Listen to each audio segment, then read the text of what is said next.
Hey guys, how's it going? So a few things this afternoon. First off, I want to give you an update on the grass up front. It's looking so good. Erin is actually working on spreading some more grass on the other sides where we're doing our grass pathways. So I wanted to show you that and kind of explain, now that we can see some green out here, the whole explaining where everything's going to be gets a little bit easier every time we add something new to the area. So I wanted to give you a little tour of that. We're going to cut a few flowers to make a little teapot arrangement of the cutest teapot. Look at this. It's actually one of our wedding gifts. It's the Emma from Pottery Barn. I think they still sell this style 15 years later. Anyway, I thought it'd be cute to put some flowers in that. And if we have time, I saw a recipe for cinnamon sugar biscuits, and you put strawberries in the center. So I wanted to see if I still have some strawberries, enough anyway, to make this recipe. We'll see. It looks like a really easy recipe, and I hope it turns out. First off, the grass. Looking so much better. Remember with all the weeds what it looked like? It was so thick, and it's still, there's a lot of weeds still in there. You just can't see them because they're small, but we got the big ones handled, thank goodness. We got on top of them before those puncture vines dropped a whole bunch of their seeds. I think we're still going to battle with that weed until we kind of eradicate everything that was here prior, which, you know, this was like, well, right here was the cut flower garden last year. All the rest of this was just a field that hadn't been used in I don't even know how many years. A little breezy today, high of 79 though, so it's been a wonderful day so far.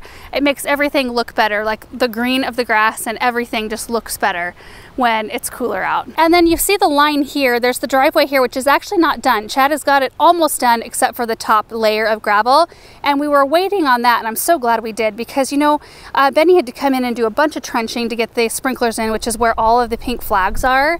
And then we're going to be doing a brick border, which they're going to have to dig back and, you know, pull some of this dirt back, so that would erect our gravel. So anyway, brick border eventually to make it really tidy and clean. And there's Erin with the spreader and the grass seed. Hey. Well, I'm excited about this. Are you? I am. I'm so excited. Well, even just having this little pathway raked out, Paul came out here and he kind of just roughed up the soil a bit so that we could seed the grass here, but you can see where the grass path is going to be leading up to the cut flower garden. And then Erin's got the spreader here and the grass seed. It's the lawn turf mix that my parents sell down at the garden center. It is, let's see, 1/3 Kentucky bluegrass, 2/3 perennial rye. That's the most popular long grass in our area. It does really well. And I think Kentucky bluegrass is like maybe more prone to grubs in some areas, I think, but we do pretty well with it here. Okay, so while Erin's working on that, I just want to show you what's going to go on right here, because this still looks like nothingness at this point.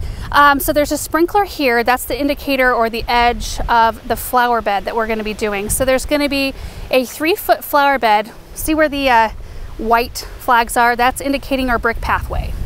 Hopefully that makes sense. So the brick pathway will start here, and it'll go in and meet with our stairs up there, and then there'll be a 3-foot flower bed on this side where we're going to do, I've got something fun planned, but I need to cut the grass. It's actually a little bit more in than I want it to be, so I'll clean that up a bit. Anyway, let me come up here and show you what's going to happen. So I'm walking the brick pathway right now. There's a random pipe sitting out here. I don't know what that's doing. Anyway, when we get up here, you can see where we laid bricks out. That's how we determined how wide we wanted our pathway. So right here. So the 3-foot bed will come like this, and then it's going to broaden way out, and it's going to go meet that second beam over there. So right now it's just like a little more shallow flower bed, and it's going to be much deeper. So that'll be fun. And this entire area on the other side of the brick walkway to the driveway will be flower bed as well. So we did have the concrete. Remember that, you guys? I almost can't think of this area in the same way. It's just changed so much. But we had a sidewalk that came from there, and it came over here, and then there was like a random, like kind of triangular shaped piece of concrete that was a different color than another piece of concrete, and then there was a skinny concrete sidewalk here that was pink. It was alternate colors, pink, gray, and it went to the driveway. So we will do brick, a little brick walkway from the driveway over to meet this brick walkway right here, and at that point we'll fix the ends. You know, we had this one installed last year. We'll fix the end of this one so that it'll meet and marry up beautifully. This whole area is just so fun. Let me show you what I mean by brick border real quick. So we have it on this side. We also have it on this side here. And that's what we intend to do, even if it takes us several years to get it all done. But we would love the driveway and our planting areas to be kind of separated. So we'll continue on with the brick border here, and it will go all the way along this flower bed, and then it'll cruise across around the grass area. Now let me hop over to that side. Look at that, so lush. Needs some fertilizer and some time. We'll get there. Like from a distance, when you just kind of like side eye it or cross eye it, looks pretty darn good. Okay, so this section here, flower bed starts by that second beam there. It kind of does this thing and comes out around the ash tree here and goes around, and then it kind of goes in and then back out and meets the driveway. So this enormous area here, all of this is potential planting area. And we're thinking now that the blue spruce is gone, we can do like a really fun walkway through this area and kind of make it, I don't know, like with this spruce there, it felt so separated. And now we can do something that's very together. I don't know, that's like kind of all one idea, if that makes sense. And I haven't even quite decided what we're gonna do here. It is nice, we've got to clean the grass up here, but it's nice to not have grass under the ash tree. We struggled with it here. It was always really patchy. It was just tough, you know, because this tree casts quite a bit of shade. And that's just, it's tough to get grass to look really full there. So it'll be nice to do something different in this area. Maybe even like a little seating area right in here would be nice, because the view, I mean, it's really fun, especially, you know, once we get more interest going on out there. But like seeing straight through on the camera, the cut flower garden looks really far away, but it's really not that far away. And it looks so pretty. I love it. We really need to do a before and after video at some point, because just 8 months ago, do you remember what this looked like 8 months ago? There was nothing up here. I mean, it was just a field. We still had our fence and our driveway here, the power poles. Do you remember we had those taken down? I actually told Aaron the other day, like, oh yeah, we had those power poles buried this year. It feels like things have just been moving so fast, and you kind of forget all the things that you've done. And it's just, I'm so like amazed and surprised and so thankful that we've gotten this space to where it's at this year. It's just phenomenal, and it's so fun to see the progress. All that said, I have no idea what we're gonna do in this space, really. I mean, we've got right here, there's a hose faucet. We put water everywhere we could possibly put it, just in case we need to like put a hose here. But there's electrical and water access and stuff. So from this view, I really could easily put a really wonderful water feature like right in here, and then some plants behind it to kind of mask that stuff. But it's kind of an entryway, you know. Our lane goes right there. We've got our fake rocks sitting there so people quit turning around right there. But it would be wonderful to have some kind of a key piece up here. And maybe that means moving this maple somewhere else. Maybe not, I don't know.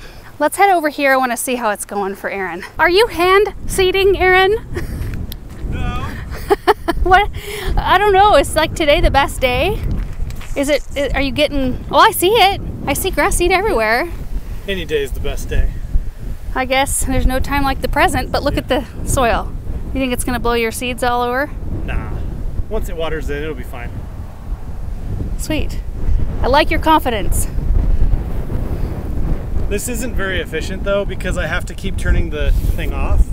What thing? Flip around this. Oh. Turn it off, flip around, and then turn it on again and go. Do you want me to ride on the back? Yeah. Really? Yeah, would you? Yeah. Okay. So we want to get it overset to 11 when Aaron tells us to. So do I just ride in the bed and just flop myself over the back? Yeah. Okay.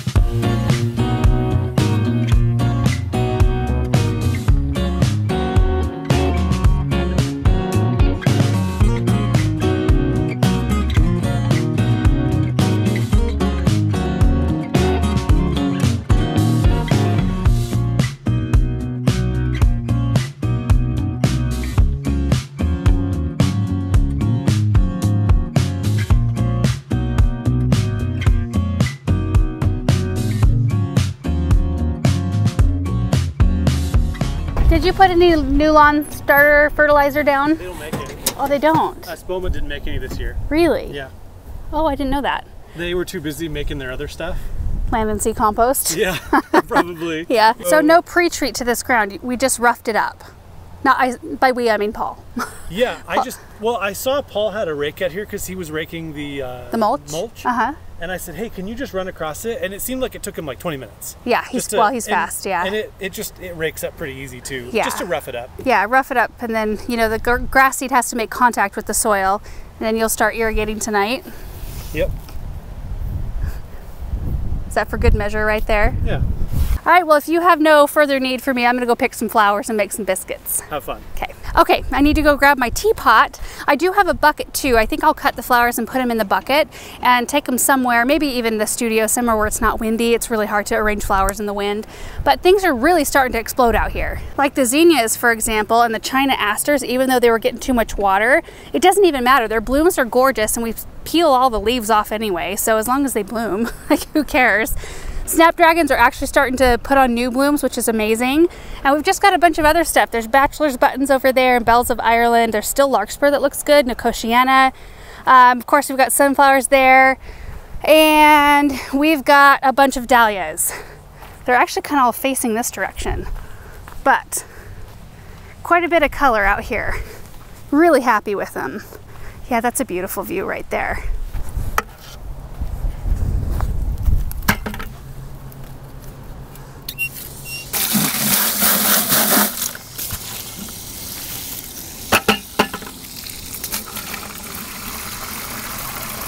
This one's called Pooh, like Winnie and the Pooh. Whoa, too much.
In the studio now. I've got my teapot full of water, my Felcos, and a bucket full of flowers. I probably have way too many for this little vessel, but that's okay. I've got some red spike amaranth. This is a type of sunflower. I can't remember the name. We've got zinnias and snapdragons, feverfew, and then a whole bunch of beautiful dahlias. All right, so let's see what we can come up with.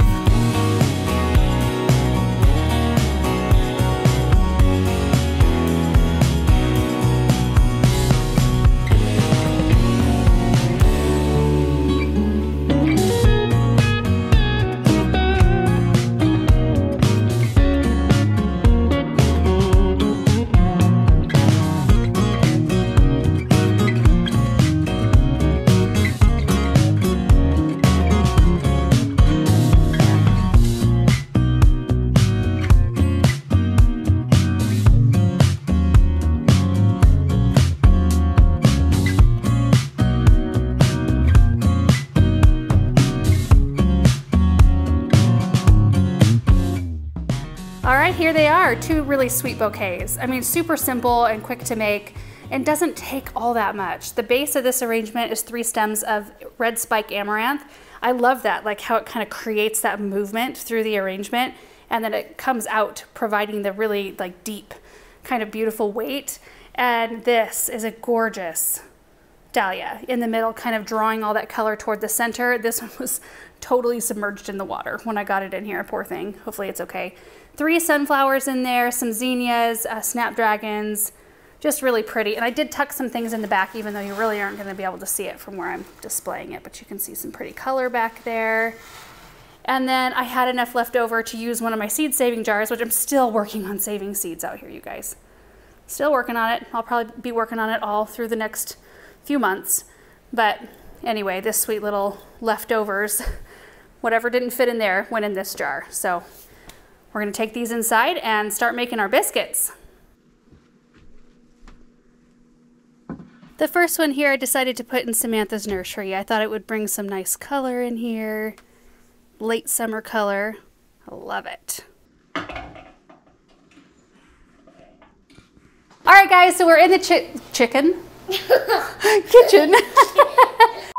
Alright guys, so Benjamin and I are here in the kitchen getting ready to make the biscuits. These are super simple. Okay, so here are the strawberries I picked out of the garden. So I think I need you to mash the strawberries. It calls for strawberry jam, but I thought we could just use smashed up garden strawberries. That sounds good, right? Yeah. Yeah. And then we have a tube of the Grand's, I don't know, 8 big biscuits here. We've got melted butter, it's like 1/4 cup of melted butter, and sugar cinnamon blend. And then I've got a pan lined with parchment paper, and the oven is preheated to 350 degrees. Yeah. Yeah.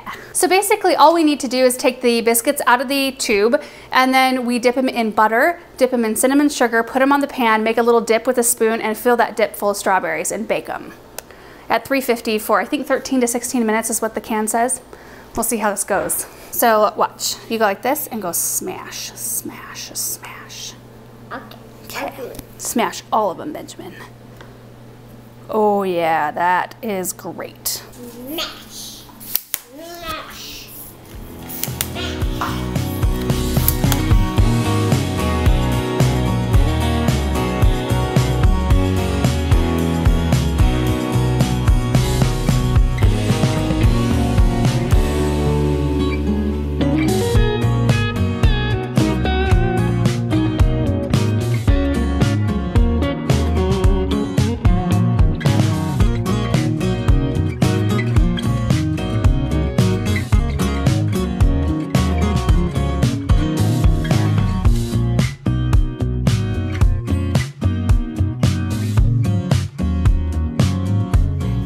All right, 13 to 16 minutes.